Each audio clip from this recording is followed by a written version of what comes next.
Teman-teman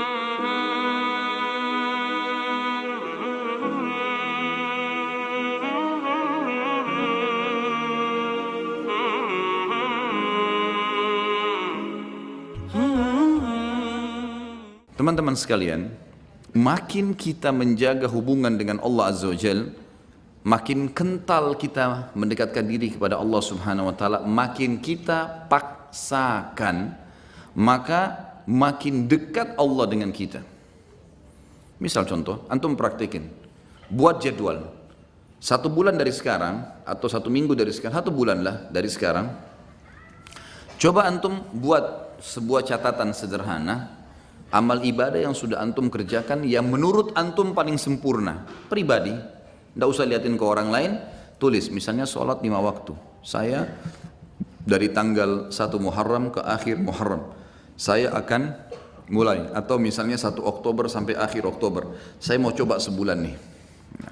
Lebih baik lagi kalau tolak ukurnya 40 hari, karena Nabi SAW jadikan patokan siapa yang sholat tidak ketinggalan takbiratul ihram pertama imam 40 hari dijamin baginya selamat dari sifat kemunafikan. Baik, pegang hadis itu 40 hari dari tanggal 1 Oktober sampai kita ambil misalnya 9 November, karena kan ada sampai tinggal 31 kan. Baik, sampai 9 November buat jadwal. Itu memang harus dipaksakan, paksa, nggak pakai cerita main-main, ini harus buat program dan antum harus mulai sendiri. Paksain, mau apapun godaannya, tidak ada ceritanya. Seperti antum kalau lagi lapar, orang mau bicara apapun antum tidak pusing, yang penting saya harus makan dulu, karena laparnya berbahaya. Seperti itu butuhnya dengan ibadah. Antum lagi haus, orang mau ngomong sebentar, saya mau minum, haus. Begitu antum buat program ibadah sekarang. Lebih penting daripada makan dan minum sementara kita lapar dan haus nih. Buat jadwal, sholat 5 waktu. Saya harus on time. Jadwal, buat jadwal sholat. Mulai, start, subuh, duhur, asar, maghrib, isya, buat catengan. Besok lagi, terus paksain.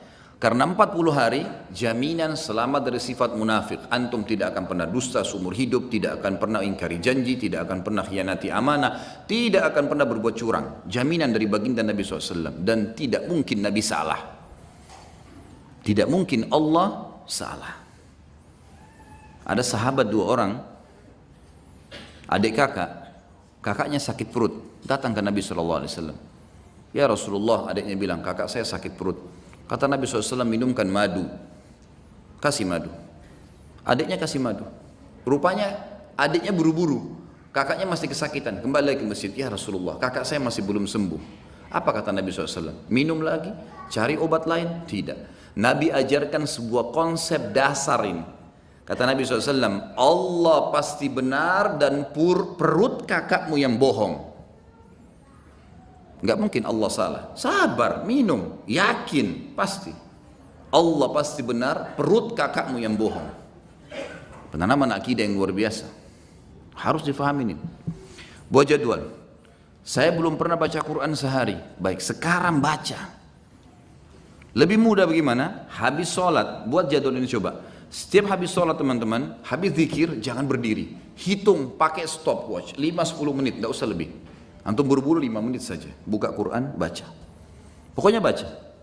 Kalau antum bisa baca 2 lembar setiap habis sholat, 1 lembar, 2 lembar, sampai isya itu berarti bisa 10 lembar per hari.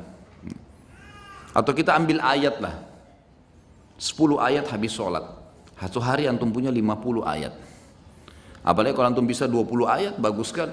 20 ayat subuh, 20 ayat duhur, 20 ayat asar, 20 ayat maghrib, 20 ayat isya. Kalau ada yang lewat, misal maghrib gini ada taklim, habis isya nanti saya double jadi 40 ayat, atau sebelum tidur. Pokoknya 1 hari target saya 100 ayat misal. 100 ayat sehari teman-teman, 6.000 lebih ayat Al-Quran. Itu bisa antum khatam cepat sekali, hanya baca. Harus paksain. Zikir pagi sore. Jangan berdiri dari tempat antum habis sholat subuh kecuali sudah zikir subuh. Harus. Apapun godaannya enggak, duduk dulu sebentar. Dan teman-teman, saya pernah praktekin zikir pagi, asal antum sudah rutin lakukan, maksimal 12 menit, maksimal udah. 12 sampai, ini kita baca zikirnya. Kalau ditambah dengan wirid yang lain seperti la ilaha illallah wahdahu la syarika lah, ini saya pernah baca 100 kali, saya praktekin ya, dengan tidak terlalu buru-buru, tidak juga Terlalu pelan, la ilaha illallah wahdahu la syarika lah, lahul mulku wal hamdu wa huwa ala kulli syai'in qadir, la ilaha illallah wahdahu la syarika lah. Jangan berhenti mulut antum, sambung, nyambung. Itu 7 menit selesai 100 kali. Jadi semua paling lama 20 menit. Duduk dia di situ. Apalagi kalau antum duduk sampai syuruk, itu Masya Allah, bagus sekali. Saya yakin 20 ayat dan zikir pagi tuntas tuh. Waktu syuruk. Jangan ngomong teman-teman sekalian, kecuali ada taklim. Syuruk tapi ngobrol di pojok sana, ngobrol di sana, ada apa ngobrol? Nanti sebentar ngobrol itu. Kasih haknya, jadwalin. Harus sudah selesai nih. Habis asar jangan berdiri. Tunggu sampai zikir antum sore selesai. Syaitan punya standar godaan. Nanti aja di jalan, nanti aja di rumah. Sampai sekarang masih banyak pasti belum zikir sore ini. Syaitan suka goda. Duduk, paksain. Jadwalkan, gitu kan? Sehari itu semua amal-amal harian yang rutin, semua harus on time. Antum jalanin seminggu lah, on time, fokus ini saja dulu. Kalau sudah minggu yang kedua, buat coba selain yang on time ini, buat plus-plus. Plus-plus itu kayak jenguk orang sakit, kayak menghafal satu hadis, setiap hari satu hadis, atau seminggu satu hadis. Buat plus misalnya jenguk bakti sama orang tua walaupun cuma telepon, ada plus dari jadwal rutin, jalankan seminggu. Coba begitu, atau kalau kebanyakan pindahin ke pekan ketiga, pekan keempat, dan ini harus dipaksain ya. Ini nanti teman-teman kalau sudah dipaksakan jadi terbiasa, kita jadi seperti roda, jadi seperti sebuah kebiasaan, tidak enak lagi kalau nggak dilakukan. Jadi kalau antum kerjaan sebulan atau 40 hari tadi, memang butuh paksa di sini. Insya Allah setelahnya nanti malah jadi nggak enak. Orang kalau biasa puasa Senin Kamis terus nggak puasa, nggak enak. Atau orang biasa sudah ke masjid, sholat on time, telat sedikit rasanya beban, gitu kan? Terus begitu. Dan kata kuncinya, kalau kita sibukkan diri dengan perbuatan amal soleh seperti ini teman-teman sekalian, pasti dosa atau akan tinggalkan secara otomatis. Nggak ada waktu buat dosa udah. Jadi nggak usah sisipkan energi khusus tinggalkan zina, tinggalkan riba, enggak. Sibukkan diri dengan amal soleh yang antum akan tinggalkan nanti. Karena ini penting di sini. Sibukkan diri dengan amal soleh maka dosa akan kita tinggalkan. Kalau ini terjadi, akan terjadi banyak karamah. Sebagian ulama menyusun ada beberapa tingkatan karamah itu.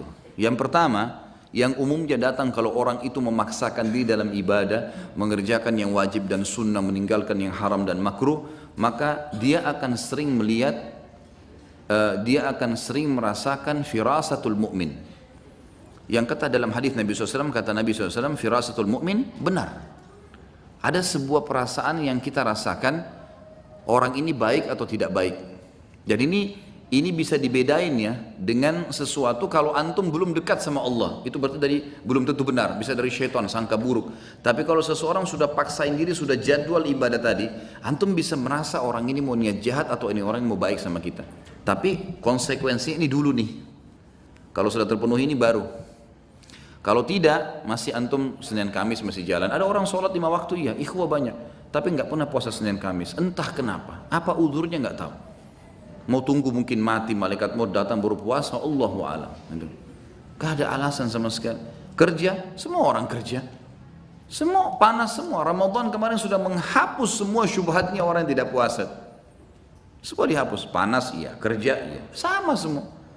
Sama. Sudah kita dilatih sama Allah SWT. Dan wajar kalau orang menjadi lebih baik. Wajar, gitu kan. Yang kedua, dia kalau terus memaksakan diri lagi, dia akan mendapatkan yang dikenal dengan ru'yah sadiqah. Ru'yah sadiqah ini sebagian ulama, tentu tidak semua, mengatakan diambil dari sabda Nabi SAW, mimpi yang benar dari seorang mukmin atau ru'yah sadiqah adalah cabang dari 40 cabang kemukjizatan Nabi.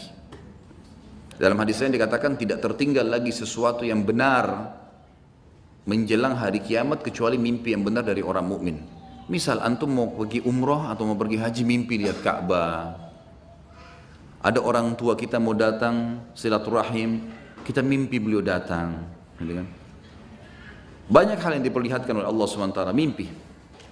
Dan mimpi itu berita gembira, membuat orang mukmin ini senang. Kata para ulama, kalau orang ini belum memaksakan diri ke target-target tadi, mengerjakan semua perintah wajib atau sunnah, meninggalkan semua larangan, haram atau makruh, maka bisa saja mimpinya itu bercampur baur dengan hilm. Hilm ini lawannya ru'ya sadiqah. Ru'ya sadiqah, mimpi yang benar dari Allah, sementara hilm dari syaitan. Jadi kalau antum masih mimpi, nggak tahu ini benar dari Allah atau bukan ya. Nah ini karena masih belum sampai pada itu.